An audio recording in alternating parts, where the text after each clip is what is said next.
Hello बच्चा लोग, कैसे हो आप सब। मैं निकुंज जरीवाला एक बार फिर से आप सबका स्वागत करता हूं आपके अपने learning platform magnetic science institute पे। थोड़ी सी लाइट बढ़ा लेते हैं अपने। चलिए बच्चा लोग, बारी है अभी class 11 physics motion in a plane का अंतिम टॉपिक यूनिफॉर्म सर्कुलर मोशन सीखने की। अच्छे से सीख लेना, बिकॉज काइनेमेटिक्स में और आगे जाके 12th के फिजिक्स में भी इसके कंसेप्ट और इसके फॉर्मूलाज बार बार आने वाले हैं। तो बच्चा, टॉपिक का नाम है uniform circular motion. Uniform motion का मतलब है स्पीड चेंज होने वाला नहीं है, एंड सर्कुलर का मतलब उसको सर्कल में घूमना है। मतलब इस मोशन में जो आपका ऑब्जेक्ट है वो सर्कुलर मोशन कर रहा है बट यूनिफॉर्म स्पीड से। So object is moving on circular path with constant speed. मैं कांस्टेंट वेलोसिटी नहीं लिखाया, मैं लिखा है कांस्टेंट स्पीड। नाउ आपने 9th में सीखा होगा ये कोरोना टाइम पे कि जब भी ऑब्जेक्ट सर्कल में घूमता है तो उसकी डायरेक्शन हर एक पॉइंट पे चेंज होती है। Let's see this in a very simple way. जब आपका ऑब्जेक्ट बच्चा यहां पर है, तो सर्कल तो एकदम मस्त ले लिया मैंने। जब ऑब्जेक्ट यहां पर है बेटा, suppose this is the direction of rotation anti clockwise. जब ऑब्जेक्ट यहां पर है तो उसका वेलोसिटी टेंजेंशियल डायरेक्शन में ऐसे होगा, let me call it v1। फिर जब ऑब्जेक्ट बच्चा घूमते घूमते घूमते घूमते मान लो यहां पे आ गया, ठीक है, तो इस पर्टिकुलर पॉइंट पे इसका वेलोसिटी कहां हो जाएगा बच्चा, इस तरफ हो जाएगा। Let me call this velocity, vector form में है तो v2, ठीक है। तो बच्चा हर एक पॉइंट पे उसके वेलोसिटी का वेक्टर बदलने वाला है, ठीक है। जब वो वेक्टर घूमते घूमते यहां पे आ जाएगा तो उसकी वेलोसिटी ऐसे हो जाएगी, let me call it vector v3। यहां पर उसकी वेलोसिटी ऐसे हो जाएगी, वेक्टर v4। मतलब ऑब्जेक्ट का डायरेक्शन हर एक पॉइंट पे चेंज होने वाला है, क्योंकि अगर डायरेक्शन चेंज ना हो ना तो ऑब्जेक्ट सर्कुलर पाथ पे रह ही नहीं सकता है। आप ही सोचो ना, अगर आपको सर्कुलर ट्रैक पे गाड़ी चलानी है तो आपको क्या करना पड़ता है, स्टीयरिंग को कंटिन्यूसली थोड़ा सा घुमा के रखना पड़ता है। अगर स्टीयरिंग सीधा रखोगे तो गए डायरेक्ट बाहर ट्रैक के, राइट। मतलब यहां पे ऑब्जेक्ट हर एक पॉइंट पे अपना डायरेक्शन चेंज कर रहा है। डायरेक्शन चेंज होना मतलब वेलोसिटी चेंज होना, वेलोसिटी चेंज होना मतलब एक्सेलरेशन आना। मतलब यहां पे हर एक पॉइंट पे एक्सेलरेशन है। There is acceleration at every point. हमें वही फाइंड करना है कि वो एक्सेलरेशन कितना है और उस एक्सेलरेशन की डायरेक्शन क्या है। ये दो चीजें मेरे बच्चे मेरे साथ फाइंड करेंगे। Ready everyone? सो हम यहां पे लिखेंगे कि हियर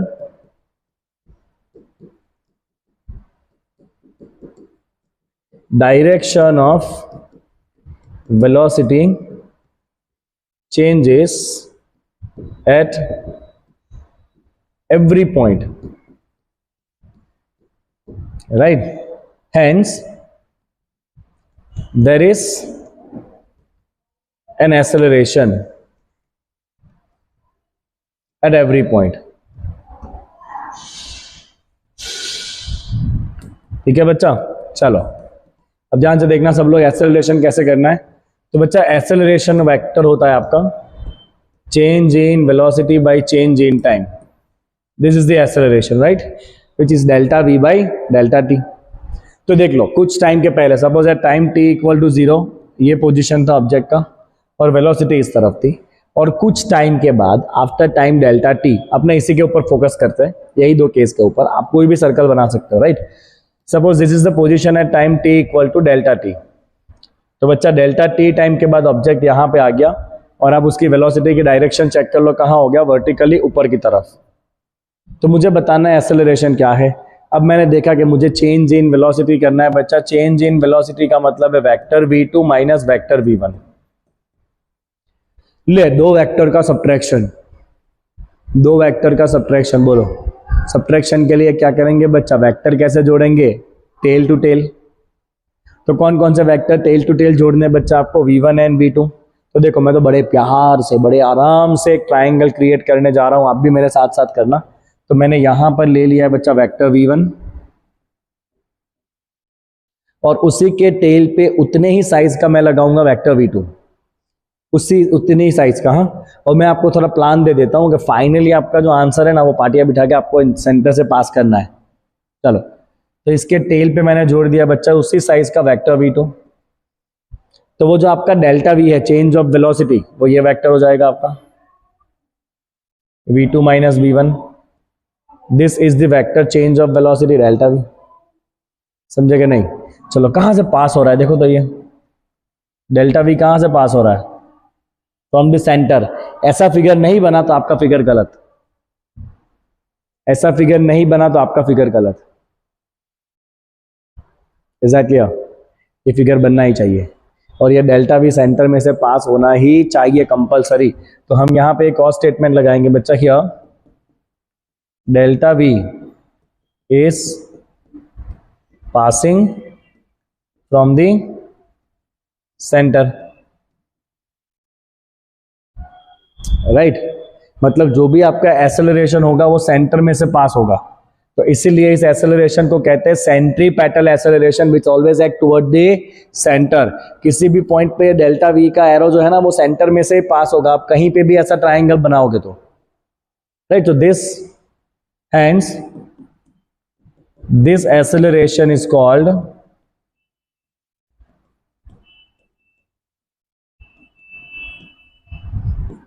सेंट्रीपेटल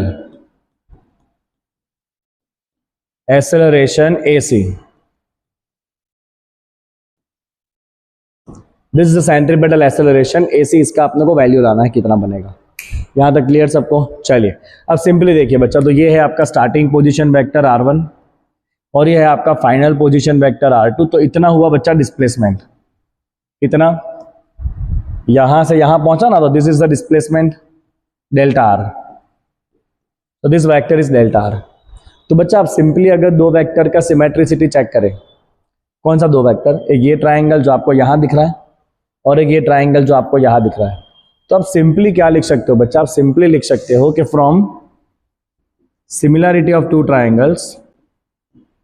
ये थियरी बहुत पूछा जाता है, देखो होता क्या पता है, मेजॉरिटी बच्चों को खाली फॉर्मूला पता है, सबको पता है कि sir centripetal acceleration equal to v²/r, ये सबको पता है, बट कैसे आता है परफेक्शन के साथ, कैसे एग्जाम में लिखना है, ये नहीं पता, इसलिए एग्जाम में फिर मार्क कट जाते हैं।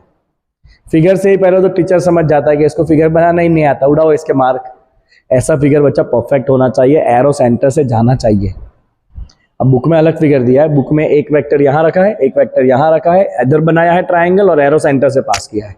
आप कहीं पे भी बना सकते हो, हाँ, आपके सारे फिगर सही है, राइट। टेक्स्ट बुक में मैं आपको बताऊं बच्चा, तो ऐसे आपको दिया है, देखो टेक्स्ट बुक में एक एरो यहां पर है, एक एरो यहां पर है, तो ये हो गया आपका एक एरो, ये हो गया दूसरा एरो, ये हो गया डेल्टा भी जो कहां से पास हो रहा है, सेंटर से। Everything is same at the end, right. मेरे पास जो स्पेस थी, जहां स्पेस थी उसको मैंने यूटिलाइज किया। ओके, चलो आगे ले जाऊं बच्चा आपको। तो आपको सिंपली क्या दिख रहा है बच्चा? आपको दिखेगा यहां पे सिंपली कि R1/V1 just write the magnitude. So magnitude of vector R1 by magnitude of vector V1 equal to R1/V1 equal to delta R by delta V from the similarity, delta R by delta V। R1/V1 is equal to delta R by delta V from the similarity of two triangle. तो जो हमें चाहिए बच्चा delta V, ऊपर ले लो, क्या हो जाएगा, delta V equal to delta R/R into V। Hence delta V का मैग्नीट्यूड आ गया बच्चा, कितना आ गया, डेल्टा V ऊपर ले लो, delta R into V1 divide by R1। अब देखिए सिर्फ जहां पे बात है मैग्नीट्यूड का बच्चा, तो मैग्नीट्यूड चेंज नहीं होने वाले। देखो ये भी रेडियस है, ये भी रेडियस है, बट क्योंकि वेक्टर था ना इसलिए अपने ऐसे एरो मार के उसको R1 R2 नाम दिया है। But when it comes to magnitude तो ये भी रेडियस है, ये भी रेडियस है, राइट। और वेलोसिटी भी आपका चेंज, स्पीड भी आपका चेंज हुआ नहीं है, राइट। स्पीड कैसा है, थ्रू आउट दी सेम है। तो यहां पे आप लिख सकते हो बच्चा कि ये R1 इक्वल टू रेडियस है और ये V1 इक्वल टू मैग्नीट्यूड कितना है इसका, तो V जितना, मैग्नीट्यूड थोड़ी चेंज हुआ है, डायरेक्शन चेंज हुआ है ना। चलो सब सिंपली बच्चा आंसर ला देते हैं। तो एक्सेलरेशन का मैग्नीट्यूड हो जाएगा आपका, क्या मैग्नीट्यूड था बच्चा, delta V by delta T, velocity change by time. Delta V की जगह रखो, चलो इसको, what you will get, delta R by delta T, और साथ में क्या रखना है आपको, V बाय R। मैंने v1 की जगह रख दिया v, r1 की जगह रख दिया r, और डेल्टा r मैंने सीधा नीचे उतार लिया. Now delta r is displacement by time. Delta r क्या है बच्चा? Displacement by time. क्या होता है? ये भी होता है वेलोसिटी.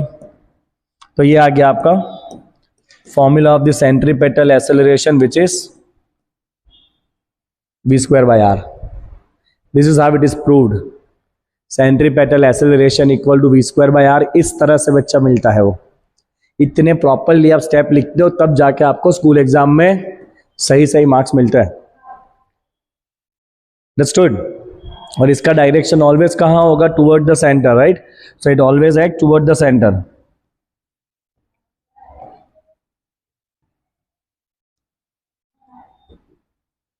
राइट मतलब इस केस के अंदर जो आपका वेलोसिटी है और जो एक्सेलरेशन है वो ऑलवेज कैसा होगा? परपेंडिकुलर. क्योंकि अगर ये सर्कल में घूम रहा है यूनिफॉर्मली तो velocity will be in this direction, acceleration will be toward the centre.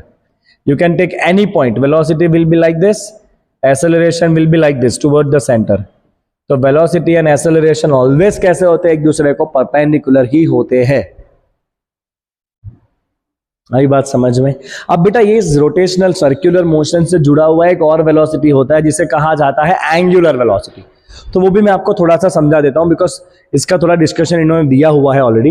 इसके बाद एक और एग्जांपल है and then we will have the exercise in next class. Okay, तो ये लेक्चर तो बड़ा छोटू सा बना, 11-12 मिनट में ही निपट गया. चल ऐसा होगा तो मैं शायद इसको प्रोजेक्टाइल के साथ ही ऐड करके अपलोड कर दूंगा. एनीवेज लेट्स सी, अलग भी कर सकता हूँ, मेरी मर्जी. तो बेटा थोड़े से टर्म समझते हैं. देखिए ध्यान से. ओके, ये सर्कल है, ये ऑब्जेक्ट यहां पे घूम रहा है, ये सेंटर है. सपोज ये पोजीशन है टाइम t इक्वल टू 0 की. ये एंटी क्लॉकवाइज घूम रहा है और कुछ टाइम के बाद वो घूम के यहां पे आ गया at time t equal to delta t. तो बच्चा उसने कितना एंगल घूमा? Let's call it is delta theta. ये घूम रहा है ना तो धीरे धीरे एंगल बनेगा. तो जितना एंगल घुमा है ना उसे कहते हैं एंगुलर डिस्प्लेसमेंट. क्या कहते हैं इसको? Angular displacement. तो बच्चा ये जो एंगल घुमा है डेल्टा थीटा, इसे हम कहेंगे एंगुलर डिस्प्लेसमेंट. इसे कहेंगे एंगुलर डिस्प्लेसमेंट. और angular displacement divide by time को कहा जाता है angular velocity omega. So omega is the angular displacement divide by time. इसे कहते हैं हम एंगुलर वेलोसिटी. ठीक है, और ये बहुत इंपॉर्टेंट बात बच्चा, ये वेक्टर क्वांटिटी है और ये एक्सियल डायरेक्शन में होता है. कैसा होता है ये? एक्सियल डायरेक्शन में. What does it mean? ध्यान से देखना. अगर बच्चा आपका ऑब्जेक्ट ऐसे घूम रहा है, समझ रहे हो आप? ऐसे घूम रहा है ऑब्जेक्ट, राइट हैंड यूज करेंगे. ऑब्जेक्ट जिस तरफ घूम रहा है उस तरफ फिंगर कर्ल करो. थंब जो है ना वो आपको दिखाएगा डायरेक्शन ऑफ ओमेगा. तो इसका ओमेगा है एक्सिस पे ऊपर की तरफ. अगर यही ऑब्जेक्ट बच्चा ऑपोजिट घूम रहा है, ऐसे घूम रहा है,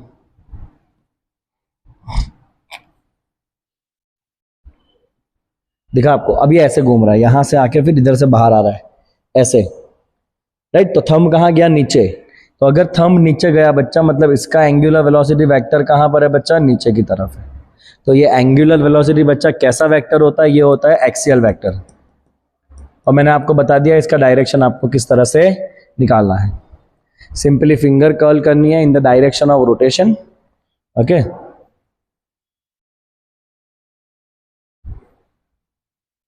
तो ये है आपका direction of rotation. Curl the finger and this will show you the direction of omega. ये सब में तो मास्टर ही है अपनी ड्रॉ करने की. समझ आया आपको ओमेगा कैसे निकालना है आपको? डायरेक्शन सिंपल एकदम है ना. अब एक रिलेशन है between the linear velocity and angular velocity.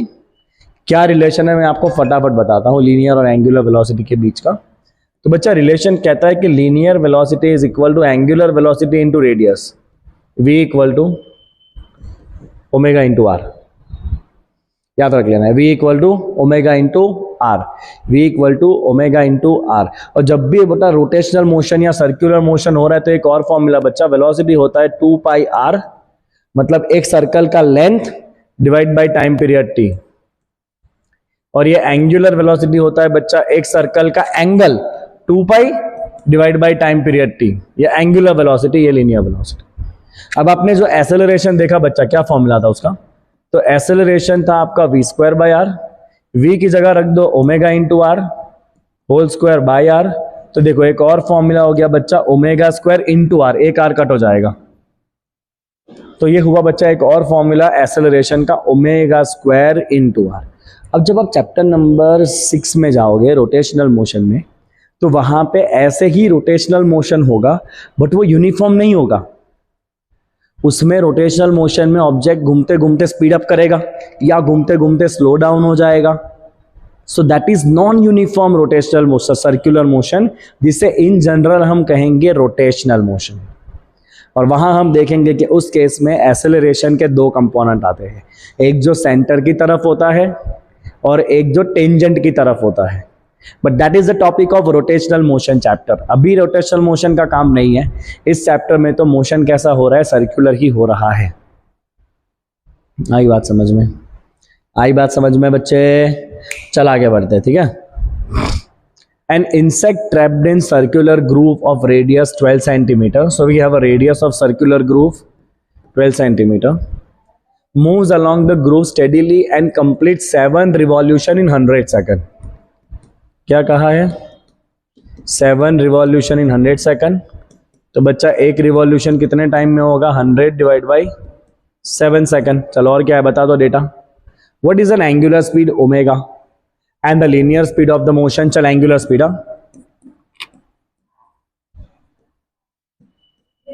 तो बच्चा अभी मैंने बताया आपको एंगुलर स्पीड क्या हो जाएगा? 2 पाई बाई टी। कितने टाइम में उसने एक चक्कर कवर किया है? 100 by 7 second. Put it here.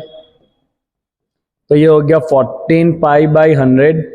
पाई का वैल्यू चाहो तो रख दो 22 बाई 7। मैं तो वैसे चाहता नहीं, बट ठीक है आप बोला तो रख दिया। ये हो गया आपका 44 बाई 100, 0.44 रेडियन पर सेकंड। तो ये हो गया बच्चा उसका एंगुलर वेलोसिटी। डायरेक्शन आप लिख देना बच्चा एक्सियल, ठीक है। 2 पाई बाई टी किया सिंपली, टाइम पीरियड है 100 बाई 7 सेकंड। ओके चलो और क्या बताना है? लीनियर स्पीड क्या है? चल वो भी बता देते हैं। लीनियर स्पीड v, तो we have the formula v equal to omega into R. Omega आया है 0.44 और ग्रूव का रेडियस है 12 सेंटीमीटर, मतलब 0.12 मीटर। तो यहाँ पे बच्चा 0.12 मल्टीप्लाई कर लेना, कर लो, हाँ करवा लो सब मेरे पास ही, और क्या 528, दैट इज 0.0528 मीटर पर सेकंड। ये हो गया उसका linear velocity. Easy. Now is the acceleration vector a constant vector? What is the magnitude? क्या एक्सेलरेशन का वेक्टर कांस्टेंट है? नो, एक्सेलरेशन का वेक्टर कांस्टेंट नहीं है। एक्सेलरेशन वेक्टर का डायरेक्शन बदलता रहेगा। Acceleration vector is not a constant, क्योंकि उसका डायरेक्शन हर एक पॉइंट पे चेंज होगा। जब ऑब्जेक्ट यहां पे होगा तो एक्सेलरेशन वेक्टर ऐसे आएगा, जब ऑब्जेक्ट यहां पे आएगा तो एक्सेलरेशन वेक्टर ऐसे आएगा, जब ऑब्जेक्ट यहां होगा तो एक्सेलरेशन वेक्टर यहां आएगा। तो देखो हर एक पॉइंट पे एक्सेलरेशन वेक्टर का डायरेक्शन चेंज होने वाला है। As direction of AC changes. चलो मैग्नीट्यूड क्या है बच्चा इसका? तो इसका फॉर्मूला हमें पता है, ओमेगा स्क्वायर इंटू आर या वी स्क्वायर बाय आर।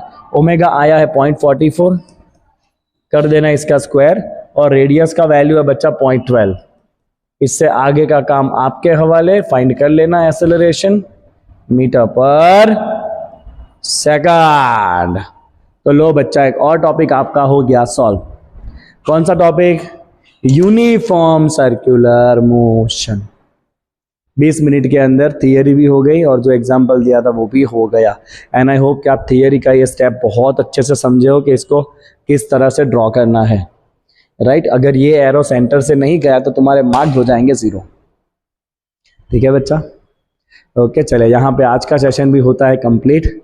अगले क्लास में इंतजार करेंगे मेरा। अगले क्लास में मैं लेके आ रहा हूँ आपके लिए NCERT exercise of the motion in a plane.